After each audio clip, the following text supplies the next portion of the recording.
Midi Libre, en direct, au cœur de l'événement. Quand le bâtiment ne va plus, rien ne va plus. C'est ce que disait Serge Nauge, le président régional de l'Union des maisons françaises l'année dernière au Club des 500. Serge Nauge est aujourd'hui notre invité. Bonjour. Bonjour. Et merci de nous rejoindre sur le plateau. Ce que vous avez dit l'année dernière n'est plus franchement vrai aujourd'hui. C'est moins vrai aujourd'hui, mais heureusement. On a senti en fin d'année, en début d'année, un frémissement dans la reprise économique de nos entreprises. Il était temps, parce que depuis 10 ans, on a chuté de près de 50% au niveau des ouvertures de chantier et des ventes, donc c'est quand même énorme. On a toujours ce besoin de construire, on a besoin de se loger. Il y avait une frilosité des gens, le moral en berne, tout ça. On n'avait pas forcément les aides.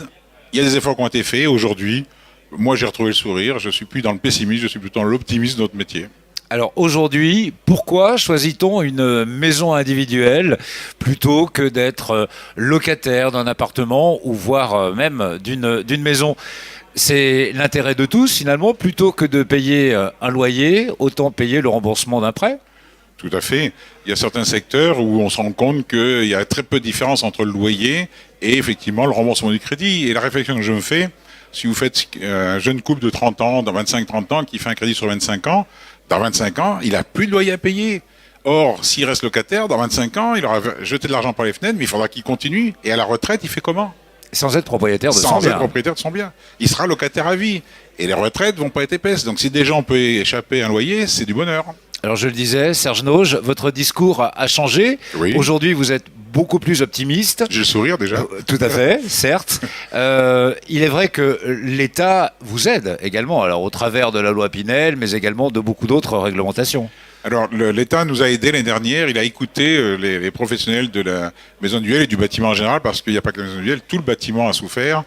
L'État a remis en place un prêt à taux zéro plus normal, plus raisonnable, donc c'est la version octobre 2014.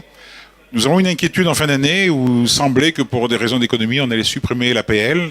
L'APL, c'est quand même 40 à 50 000 maisons par an qui ont droit à l'APL.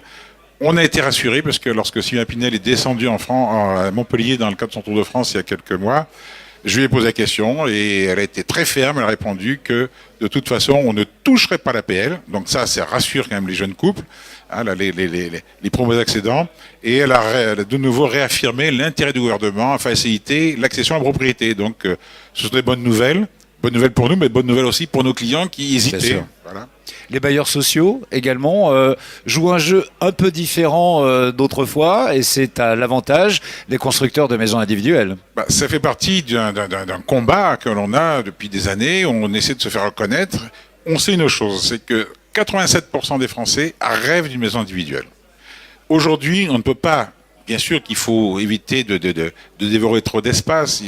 Le prix du terrain étant très cher dans le Midi, pour construire, on va devoir construire des terrains plus petits. Mais quand on regarde bien, un couple pour construire sa maison doit travailler à deux. Quand ils rentrent le soir ou le week-end, ils n'ont pas envie de jardiner 1000 ou 2000 mètres carrés. Ils ont besoin d'avoir un bout de terrain devant, un bout de terrain derrière pour recevoir leurs amis, élever leurs enfants au calme. Et faire le barbecue le week-end. Et faire le barbecue avec les amis, bien entendu, ça fait partie de qualité de vie dans cette région, tout du moins. Donc, on ne peut pas reconstruire la France qu'avec des immeubles. Les gens n'en veulent plus. On a rasé des bars, on ne va pas refaire, comme disait Madame la précédente ministre du Logement, on ne va pas reconstruire des bars. Donc, on a besoin d'une mixité. Il faut des immeubles, il faut de la promotion, il faut des bâtiments, mais il faut aussi des maisons individuelles. Et aujourd'hui, grand changement.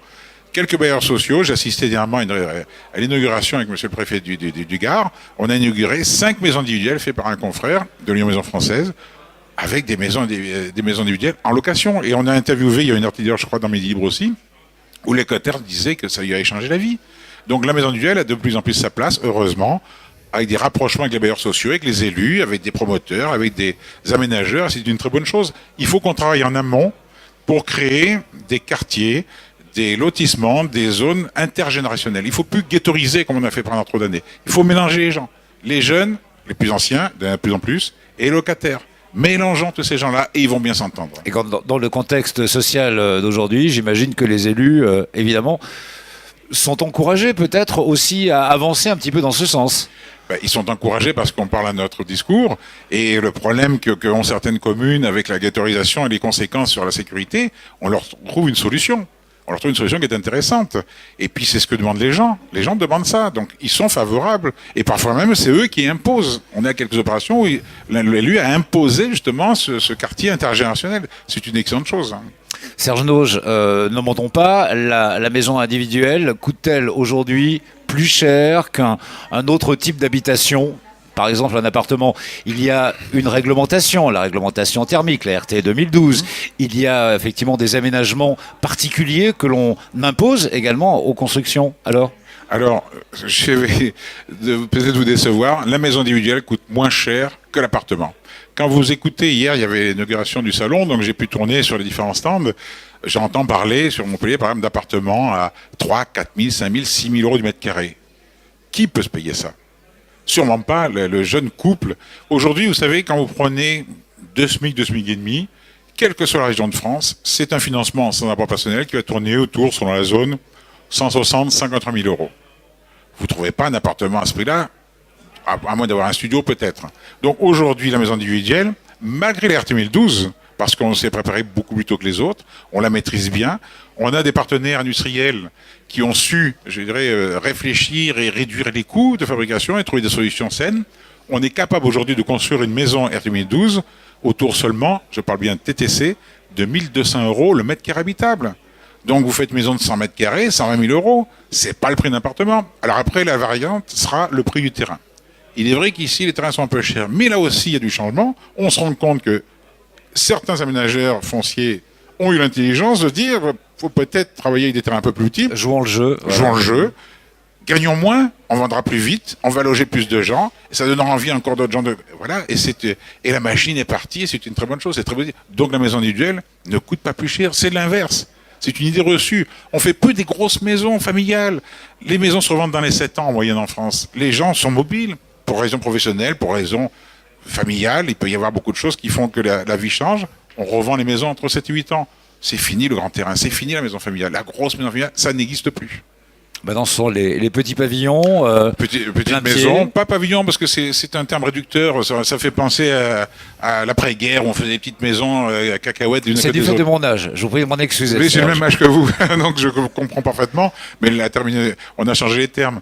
Non, on parle de maisons qui font 80-85 mètres carrés. Là où hier, les gens venaient nous retrouver en disant, moi, à moins de 120 mètres carrés, 4 chambres, j'en veux pas. Aujourd'hui, c'est pas le but. C'est pas le but. C'est pas ce qu'on cherche. On cherche à devenir propriétaire. Surtout pour ne plus avoir de loyer.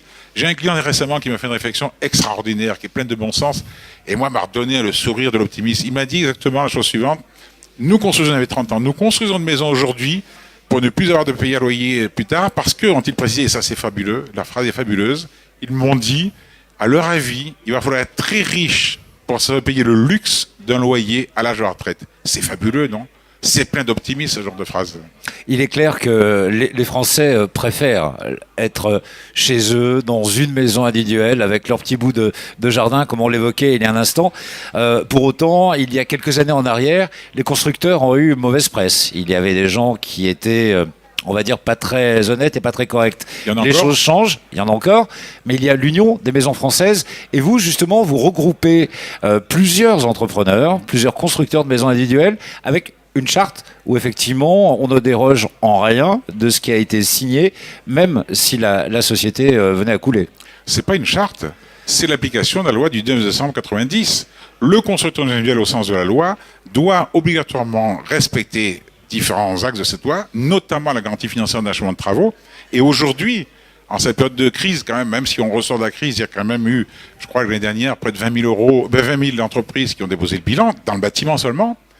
Personne n'est à l'abri demain, moi-même, constructeur, d'être en dépôt de bilan pour différentes raisons.